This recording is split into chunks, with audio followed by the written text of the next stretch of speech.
आज है 15 मई 2024 दिन बुधवार। Welcome back to clean news UP. चलिए देखते हैं उत्तर प्रदेश की 25 फटाफट बड़ी खबरों को।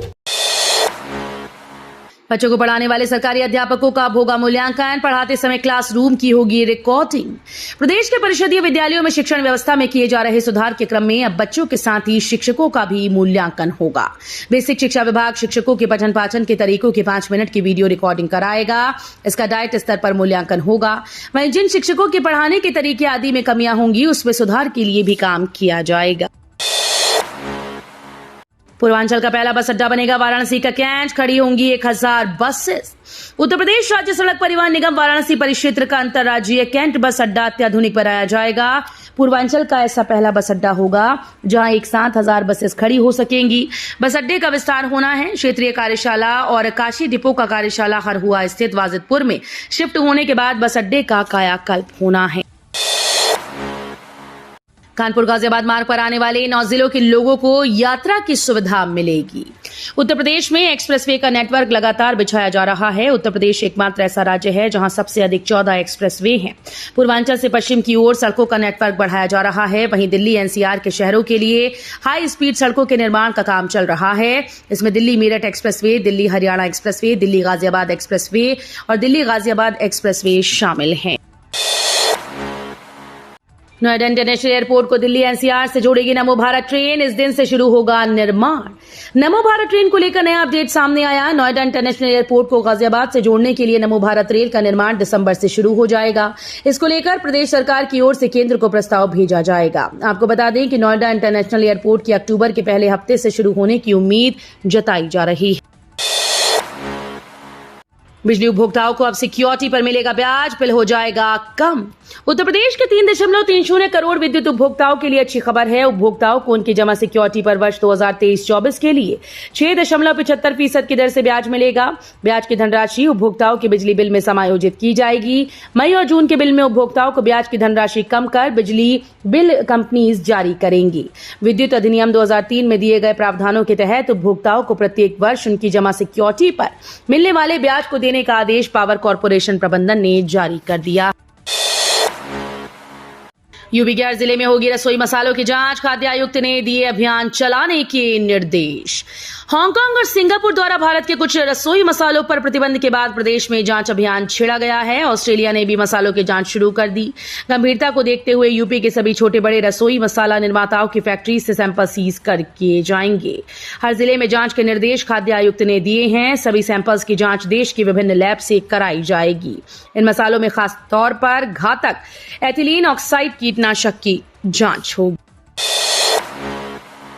नेट 2024 में सफल अभ्यर्थियों का ही होगा पीएचडी में दाखिला। बीएचयू ने इस वजह से बनाई योजना। काशी हिंदू विश्वविद्यालय में पीएचडी 2024-25 पाठ्यक्रम में प्रवेश जून 2024 में होने जा रहे नेट के परिणाम के आधार पर होगा। इससे पूर्व के नेट के रिजल्ट पर विचार नहीं किया जाएगा। विश्वविद्यालय ने पीएचडी प्रवेश के संबंध में यूजीसी की नई गाइडलाइन के आधार पर प्रवेश लेने की योजना बनाई है। देश में करोड़ों लखपति बनाएंगे, राहुल गांधी बोले। राहुल ने कहा कि प्रधानमंत्री नरेंद्र मोदी ने 22 अरबपतियों का 16 लाख करोड़ रुपए का कर्ज माफ कर दिया, जबकि यूपीए की सरकार ने किसानों का 72,000 करोड़ रुपए का कर्ज माफ किया था। बोले कि जब यूपीए की सरकार बनेगी तो जितना कर्ज पीएम ने अरबपतियों का माफ किया उतना पैसा गरीबों के खाते में भेजेंगे। महालक्ष्मी योजना के तहत गरीब परिवारों की लिस्ट बनाई जाएगी। 15 जून तक जेवर एयरपोर्ट से कनेक्ट हो जाएगा बल्लभगढ़। यमुना विकास प्राधिकरण के सीईओ डॉक्टर अरुणवीर सिंह ने कहा कि यमुना विकास प्राधिकरण ने एनएचएआई के अधिकारियों के साथ बैठक की। नोएडा इंटरनेशनल एयरपोर्ट को बल्लभगढ़ से जेवर तक जोड़ने के लिए 31 किलोमीटर लंबा एक्सप्रेसवे बन रहा है। उस काम में बाधा आ रही है। उस बाधा को दूर करने के लिए इस बैठक को बुलाया गया, लेकिन वो बाधा दूर हो गई। साथ में एनएचएआई के द्वारा एयरपोर्ट से एक्सप्रेसवे के बीच 750 मीटर लंबी सड़क बन रही है जो 8 लेन का है। श्री कृष्ण जन्मस्थान की सुरक्षा बढ़ाई। देश भर में मिल रही धमकियों के बाद प्रशासन अलर्ट। देश भर में मिल रही धमाके की धमकियों के बीच जन्मभूमि की सुरक्षा व्यवस्था और कड़ी की गई। श्री कृष्ण जन्मभूमि पर बिना चेकिंग प्रवेश नहीं दिया जा रहा। खुफिया तंत्र, अर्धसैन्य बल और पुलिस को अलर्ट किया गया। बिना वाहन पास की गहनता से जांच की गाड़ियों को प्रवेश नहीं दिया जा रहा। सीएम योगी की बुलडोजर नीति का ब्रजभूषण शरण सिंह ने किया विरोध, कहा घर मुश्किल से बनता है।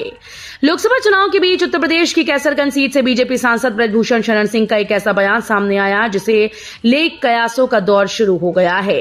बीजेपी सांसद ने सीएम योगी की बुलडोजर नीति का विरोध किया। अपने बेटे के समर्थन में एक चुनावी जनसभा को संबोधित करते हुए ब्रजभूषण ने कहा कि वो बुलडोजर नीति के विरोधी हैं, घर बड़ी मुश्किल से बनता है। रेल यात्रियों के लिए खुशखबरी, गोरखपुर से राजस्थान के बीच दौड़ेंगी नई ट्रेन। रेल यात्रियों के लिए अच्छी खबर है, गोरखपुर से भगत की कोठी राजस्थान तक नई ट्रेन चलने का रास्ता साफ हो गया। बीते 11 से 13 अप्रैल तक जयपुर में हुई Indian railway time table committee ने इस ट्रेन पर सहमति जता दी। इसके साथ ही बरौनी से ग्वालियर तक वाया गोरखपुर तक नई ट्रेन को भी हरी झंडी मिल गई। आपसी सहमति के बाद Indian railway time table committee ने सभी प्रस्ताव पर सहमति की रिपोर्ट लगाकर बोर्ड के पास भेज दिया है। पीएम नरेंद्र मोदी हिंदू मुसलमान नहीं करेंगे, बोले ये मेरा संकल्प है, नहीं तो सार्वजनिक जीवन के योग्य नहीं रहूंगा। प्रधानमंत्री नरेंद्र मोदी ने कहा कि वो हिंदू मुसलमान नहीं करेंगे, ये उनका संकल्प है। उन्होंने कहा कि जिस दिन वो हिंदू मुस्लिम करेंगे उस दिन वो सार्वजनिक जीवन में रहने योग्य नहीं रह जाएंगे। वाराणसी में लोकसभा चुनाव के लिए नामांकन से पहले एक समाचार पैनल को दिए इंटरव्यू में पीएम मोदी ने कहा कि वो जहां पले बड़े हैं वहां उनके कई पड़ोसी मुस्लिम हैं। ब्रज में आंधी बारिश, ओलों से भारी नुकसान, फिर चढ़ने लगा पारा, जानिए मौसम की भविष्यवाणी। ब्रज में आई आंधी बारिश और कुछ जगहों पर ओलावृष्टि से बड़े नुकसान की खबर है। सड़कों पर पेड़ गिरने से जाम की स्थिति बन गई। आम, मक्का और सब्जियों की फसलें खराब हो गई। सैकड़ों गांव की बत्ती गुल हो गई। मथुरा और आगरा के कुछ क्षेत्रों से ओलावृष्टि की भी सूचना है। शंभू स्टेशन पर किसानों का आंदोलन जारी, 16 मई तक बदला रहेगा 35 ट्रेन का मार्ग। अंबाला मंडल के शंभू रेलवे स्टेशन पर किसानों का धरना एक माह बाद भी जारी है। इसके कारण पंजाब जम्मू जाने वाली ट्रेन अंबाला चंडीगढ़ होकर चलाई जा रही हैं। मुरादाबाद मंडल की 35 ट्रेन का रूट 16 मई तक बदला रहेगा। इसमें सियालदा, जम्मूतवी, शहीद एक्सप्रेस आदि शामिल हैं। अचानक उफना गई शारदा नदी, अस्थायी पुल के रास्ते पर आया पानी, आवागमन बाधित। लखीमपुर खीरी के महेवागंज इलाके में मंगलवार को शारदा नदी का जलस्तर अचानक बढ़ गया। इससे फूल बेहड़ निघासन मार्ग पर पचपेड़ी घाट पुल के दोनों तरफ करीब 3 फीट तक पानी बहने लगा। पानी पड़ने से राहगीरों की मुसीबतें भी बढ़ गई हैं। पुल के दोनों तरफ लोग जान जोखिम में डालकर निकल रहे हैं। सबको जबरदस्ती लगवा दी कोरोना वैक्सीन। अखिलेश यादव ने भाजपा पर हमला बोलते हुए कहा कि भाजपा वालों ने जबरदस्ती लोगों को वैक्सीन लगवा दी। जिन्होंने वैक्सीन लगवाई उनको दिल की बीमारी जल्दी हो जाएगी।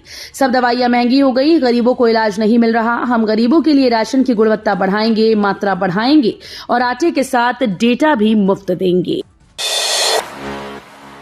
यूपीए सरकार आते ही कूड़े में फेंक देंगे अग्निवीर योजना।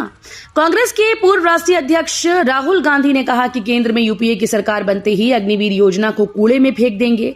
एक को शहीद का दर्जा और दूसरे को नहीं, ऐसा नहीं चलेगा। उन्होंने कहा कि इंडिया गठबंधन संविधान की रक्षा कर रहा है, जबकि भाजपा संविधान को नष्ट करना चाहती है। वाराणसी में मोदी के 10 साल पर कांग्रेस बोली, पीएम ने काशी के लोगों से विश्वासघात किया। कांग्रेस के राष्ट्रीय प्रवक्ता अभय दुबे ने प्रेस वार्ता में कहा कि 10 साल पहले जब मोदी जी वाराणसी आए थे तो कहा था कि मां गंगा ने बुलाया है। फिर काशी को क्योटो बनाने का वादा किया था। हजारों लोगों को रोजगार देने की बात कही थी। जनता ने तो अवसर दिया, लेकिन 10 साल में कुछ काम नहीं हुआ। उन्होंने काशी का वीडियो दिखाते हुए कहा कि वहां दूषित पानी आ रहा है, लोगों को आवास नहीं मिला, जल भराव और सीवर की समस्या है।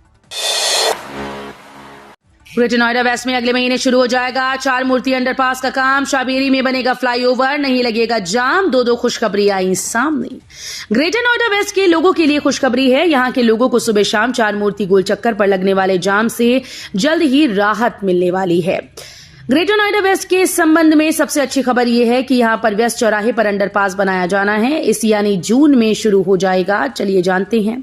शाहबेरी में जाम की स्थिति सबसे ज्यादा पैदा होती है। इस समस्या का समाधान करने के लिए ग्रेटर नोएडा प्राधिकरण ने एक नया प्लान तैयार किया है। प्लान के मुताबिक शाहबेरी मार्ग पर एलिवेटेड रोड बनाई जाएगी। पीएम मोदी के खिलाफ श्याम रंगीला नहीं कर पाए नामांकन, लगाया गंभीर आरोप। पीएम मोदी की मिमिक्री करने वाले श्याम रंगीला ने वाराणसी लोकसभा सीट नामांकन नहीं कर पाए। उन्होंने प्रशासन पर नामांकन से रोकने का आरोप लगाया। उन्होंने ईसी से शिकायत भी की। वाराणसी में मंगलवार को नामांकन का अंतिम दिन था। श्याम ने कहा कि लोकतंत्र का गला घोटा जा रहा है। मेरे पास प्रस्तावक भी थे। 12:30 बजे तक किसी को कलेक्ट्रेट के अंदर घुसने नहीं दिया गया। पीएम को निर्विरोध निर्वाचित कराने की साजिश चल रही है।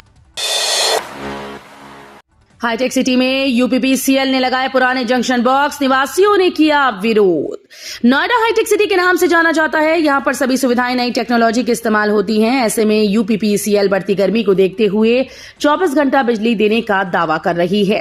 शहर में जरूरत के हिसाब से जगह जगह बॉक्स बदले जा रहे हैं। इस क्रम में यूपीपीसीएल की तरफ से सेक्टर 122 में लगभग 35 जंक्शन बॉक्स को नवीनीकृत किया जा रहा है, लेकिन यहां पुरानी तकनीक का इस्तेमाल किया जा रहा है, जिससे बिजली आपूर्ति संबंधी समस्याओं में और भी बढ़ोतरी होने की आशंका है।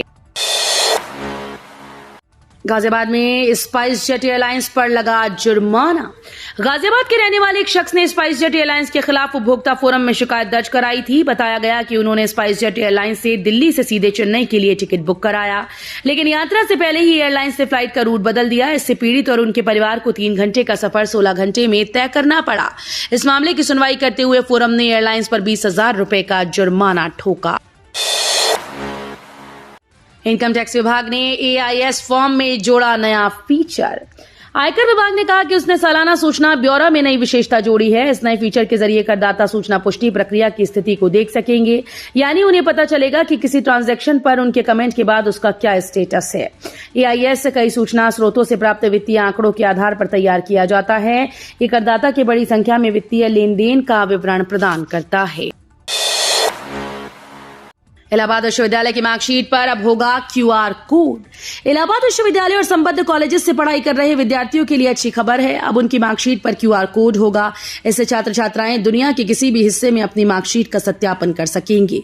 इसके लिए उन्हें विश्वविद्यालय के चक्कर लगाने की जरूरत नहीं होगी। ये निर्णय सोमवार को कुलपति प्रोफेसर संगीता श्रीवास्तव की अध्यक्षता में हुई एकेडमिक काउंसिल की बैठक में लिया गया।